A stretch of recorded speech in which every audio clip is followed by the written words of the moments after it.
If you've not seen my previous video, which I will leave like a title card up here for you guys to check out, this is the next part of this video.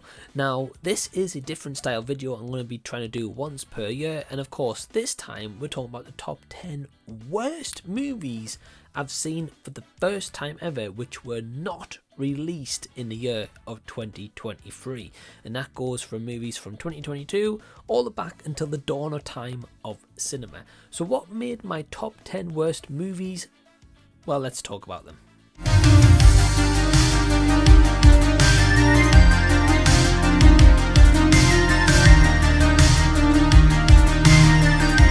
Hey guys, what's going on? Thanks for tuning into this video, and thank you so much for watching this as well. I really do appreciate it. Now, I'm just going to give you guys a little bit of a forewarning. There's going to be some hot takes here, and I completely know that some guys who comment on this are going to be like, Mike, what the actual hell are you doing putting this movie here? Well, it's just my opinion. At the end of the day, it's all subjective. So without wasting your time, yeah, let's just get into this list. Right off the bat, at number 10, we're starting off with a hot take that was released in 2010, and that is Black Swan. Now, the reason this movie is here is just because I've heard a lot of hype for Black Swan. I know everyone who watches is like, this is amazing, it's one of the best movies ever, Natalie Portman was fantastic, that's why she was nominated or won, blah blah blah blah blah, right? So when I went into this movie, I tried to keep expectations at just a very mid-level, thinking, you know, it's going to be maybe an okay time, whatever. Try not go into too much. Now, I know this stars Natalie Portman and Mila Kunis, so right out the gate, let me just say this. Both actresses give a really good performance. Natalie Portman gives a really good performance. There's absolutely no doubt in that. The reason why it's number 10, however, is because I found this movie to be pretty boring. And also, I kind of found the maybe twists and turns, I wasn't really invested. You can kind of see where this movie is going, but I give absolute credit and dedication to the actors and actresses in here for pulling off just a kind of simple story to an extent, but also just a very committed performance, and which Natalie Portman gives. So it's just number 10 because I just found it boring. I didn't think it was utterly terrible, but it makes number 10. Do you want access to early videos you won't ever see here onto the channel? Well, click the link down below in the description box today and join my Patreon with memberships only starting from £1 per month. You get so much extra stuff, and it costs less than one coffee per day. And I'd also like to give a quick thank you to all my awesome patrons who help to really support the channel and who are also reaping all these benefits, so join them today. Coming in at number 9 is a movie yet again that was hyped by so many people, and I know this is kind of a beloved horror movie to a lot of people, that was released in 2005 starring John Jarratt, and that is Wolf Creek, which I think is based or inspired by a true story, which is kind of scary. Basically, it's around Mick Taylor, where these three backpackers go travelling.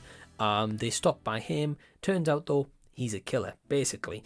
And I heard so much stuff of this, and I'll be honest with you guys, the first 45-50 minutes was a drag and a pain to get through. Like, the dialogue, the cinematography was absolutely appalling. As soon as we get introduced to Mick Taylor and kind of like towards the end of the movie, I find myself a little bit more invested, but by that point, too much kind of boring stuff and really bad kind of cinematography and dialogue work was just awful. I was like, where is this movie going? I was like, this is just truly horrendous, and it has not aged well at all. Coming in at number 8, and just a bit of a disclosure for you guys, these aren't going to be all Asylum or terrible movies, because if they were, that would be a little bit unfair. A couple of them are in here though. However, at number 8 is a movie that is very renowned. It is very renowned even, and it's also a one that has a reputation, that is also a remake, retelling, whatever. Came out in 2006, starring Nicolas Cage. I think you guys already know what the movie is, and that is The Wicker Man. Now, I watched this on Amazon Prime. The one thing I'm going to recommend to you guys immediately is, if you watch this movie, do not, and I repeat, do not watch the Amazon Prime version, because those famous memes, those famous kind of scenes you've probably seen online with the bees and all that, that is not in the Amazon Prime version. Also, the big thing I noticed, which was awful, is the Amazon Prime version, as the kind of like torture scenes kind of happen.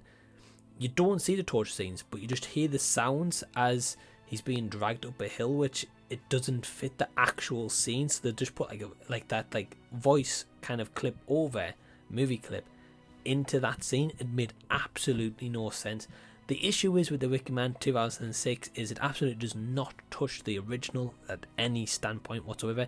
I don't think Nicolas Cage does a bad job. This is the thing. I think he actually does okay for what he's kind of given, and especially at that time. I think if you put like a modern Nick Cage into that movie kind of now and made it kind of like the original, I think he would actually be pretty good. But this is definitely a movie of the time, and unfortunately it does absolutely not touch the original. So this movie pretty much sucked.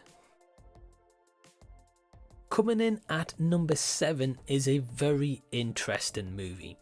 I've heard a lot about this one. It's directed by M. Night Shyamalan, so that movie you probably already know what the heck this one is going to be. And I've heard mostly bad things. I know Ryan from RWR Movie Reviews actually really enjoys this movie, so fair play to Ryan. But it is The Happening. Yeah, I finally put myself through this because I was like, okay, what is this movie talk all about with The Happening, starring Mark Wahlberg and Zoe Deschanel, where let's just get kind of the positive right at the bat here. Like, the mystery and kind of intrigue was like really well done, like towards the start of the film. Like, it was very entertaining, and I was like, oh, okay, so what's causing kind of like all these deaths to happen? Like, it was like actually like a pretty cool mystery, and of course the title being The Happening, I was like, okay, well, what is happening? And I would say kind of the first act had me intrigued, but then the reveal happened.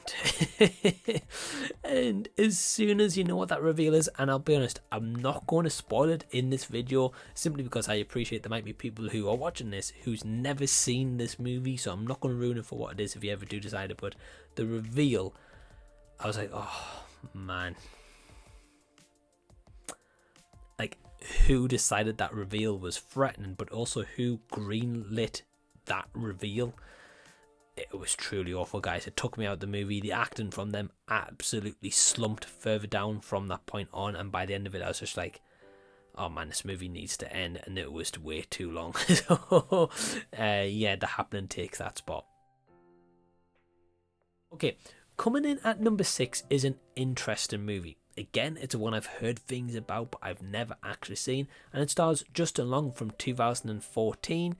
You guys are probably going to know what this movie is, and that is Tusk. Now, the interesting thing with Tusk is I think Justin Long gives an okay performance for what he's like actually given. It's a horror movie, so you're probably going to know what his fate is.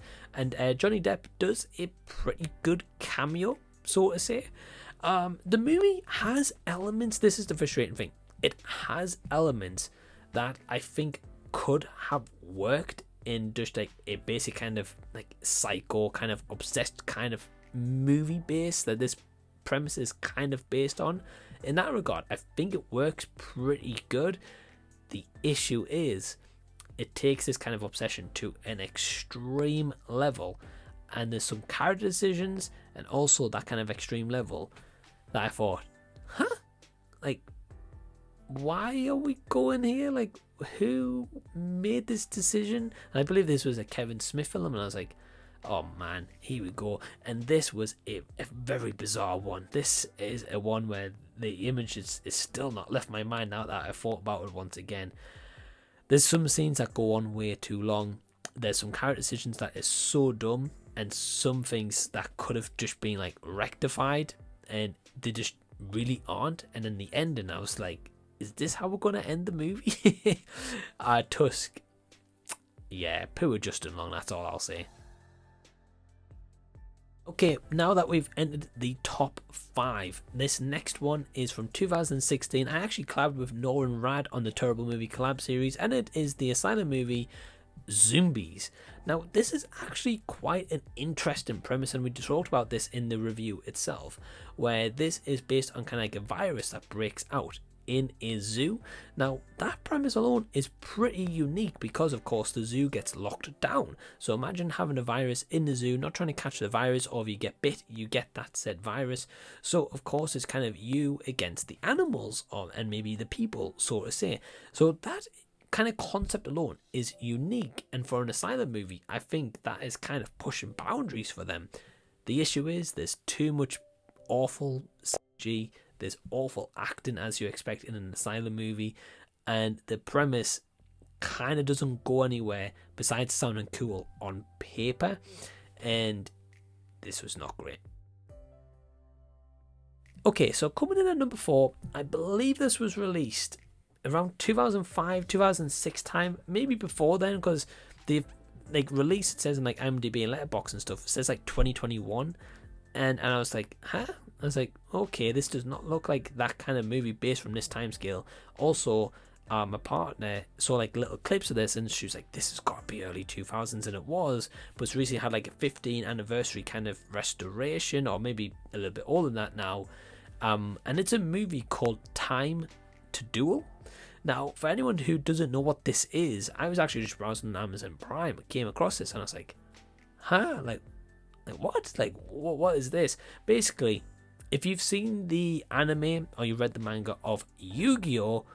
Right here, Time to Duel is kind of like a fan kind of story homage to the kind of first original season, so to say, of Yu-Gi-Oh! And you can tell this had absolutely no budget. There's times where, for example, right, in the anime, it's basically about a card game, right? And basically, you've got to beat your opponent. You get something called life points. You got to get their life points to 0. If you get them to 0, you win the match, right? So here we have that, but the actual trading card game where you can buy the cards in stores, you get something called a player mat, so you can put your cards onto the mat and play the game. But in the anime, they have a duel disc, so you see virtual monsters. Well, here, as they play the game, they actually pull out the physical mats, and the camera work is awful. The microphone, what microphones? They don't have microphones. At times, it sounds like it's been ad-libbed over and stuff like that, or it's had some ADR afterwards. I'm not really too sure. And then we actually get to a part at the end where they've done some remastering kind of animation effects and stuff, and the animation effects for the monsters is absolutely abysmal. It does not look like the monster whatsoever, and I actually found myself really cracked up at this, and this was so bad. It was good to an extent, but it was so bad. Okay, we're into the top 3, and in the top 3 is 2 movies that is also covered in the Terrible Movie Collab series. This one being one of them with my friend Jason, the Old Millennial. This is a movie from 2003, and it is called The Room, starring Tommy Wiseau. Now, this, of course, has an absolute reputation to it. I did a review with Jason, the full forces in that video. But The Room with Tommy Wiseau, oh man, this was bad. This was really, really bad. And then I read up afterwards, this had a budget of $6 million. And for 2003, it's a lot of money to start with, but in 2003 was even more than now. And it was just absolutely horrendous. There's way too many sex scenes for what they actually need to be. The acting, the dialogue is absolutely terrible. Everyone who was in it is terrible, but also I kind of don't blame them to an extent, because this is all kind of Tommy Wiseau's work, and the guy should just not direct or act. I'm sorry, he just really, really shouldn't. Coming in at number 2 is a Patreon watch along I actually did recently. So again, guys, join Patreon down below, link in the description box, and you can join the Patreon watch alongs and even suggest movies to watch along with. This came out in 2019. I finally watched this movie, and it's called Cats. Yeah, I did it. After all this time, I finally watched Cats. Now, I've never seen the feature production. I know, of course, it's done by Andrew Lloyd Webber, and the music and stuff's done by him. And I've heard a lot of bad things about this, right? And what I will say is those bad things are pretty much warranted. Yeah. Like, so okay, a couple of positives I actually have, which I actually found, was kind of like the backdrops and like the landscapes and stuff looked nice. There's also like 2 or 3 songs that actually fit in narratively to tell some kind of narrative in this story, but then everything else is awful. Like the designs, who really approved those designs? They're absolutely horrendous. They're like absolutely ugly. Also, pretty much every other song that's in here, out of the 20 songs, like 17 of them, is basically like this movie is just like a song, then a song, then a song, kind of like no dialogue, just like one hit after another in a way. But the problem is they aren't hits. Those kind of songs don't really tell much of a story apart from maybe introduce a character who isn't like really a big part of the big grand scheme of the plot, because I actually had to read the plot on IMDb to be like, well, what the heck's this movie about? Because as I was watching it, I was like there's just like a song after song, but no actual narrative. And I was just like, like what's going on? And this movie was just an absolute flunk. I think the biggest frustrating is that I think in here, with this actually just maybe being an animated movie, a retightening of certain songs, changing some songs, getting rid of some, and like adding some like new lyrics and different songs in to have a bit more narrative structure, I think you could actually have a pretty solid movie. But unfortunately, Cats from 2019 is not that movie. And we've made it to this list, and I know you guys are thinking, okay Mike, what is the worst movie you saw in 2023 that was not released in 2023? Well, it is a movie, hold on, from 2012. I had to check out when this movie came out. It was covered in the Terrible Movie collab series with RWR Reviews, and it's called The Amazing Bulk. Now, I'll give props to the filmmakers, the fact that they made this entire movie on a green screen, and that is actually like the IMDb trivia. I appreciate they probably had no budget, so they tried to make a story on green screen. So again, that alone is kind of like a technical feat to an extent, so I'll give them that. But this was the biggest slog I've ever experienced in my life. This is probably the movie I've thought to myself, this was an absolute struggle, and I mean a struggle, to get through. Every kind of couple of minutes this was playing out, I was just like, oh, like how much longer I've got left. So I would like scroll on like the time to say like how much I've got long left, and I was like, I've still got another hour, jeez. And I kept like kind of doing that, like every 5 minutes, be like how much longer have I got left? There's no narrative, the microphone works awful, there's massive inconsistencies, there's animated green Hulk-like creature with its ass just jiggling through the alleys. It was just so bad. Like honestly, the kind of clip art and effects use was horrendous. Really, again, I appreciate the technical feat they tried, but like, who thought this was a good idea? Who generally thought like this was a good story? It is not a good story. It is a painful story, and one that I hope that you never have to endure. So that's my list. What are the top 10 movies that you watched for the first time this year that was not released in 2023 that makes your worst movies of this time? What do you think about my choices? Do you agree with all of them? Do you disagree? Have you seen some of them? Have you seen none of them? Well, let me know down below in the comment section so we can continue discussion down there. If you enjoyed this video, give it a thumbs up, subscribe by clicking the red button down below, and until next time, I'll see you guys. I'll be seeing you later.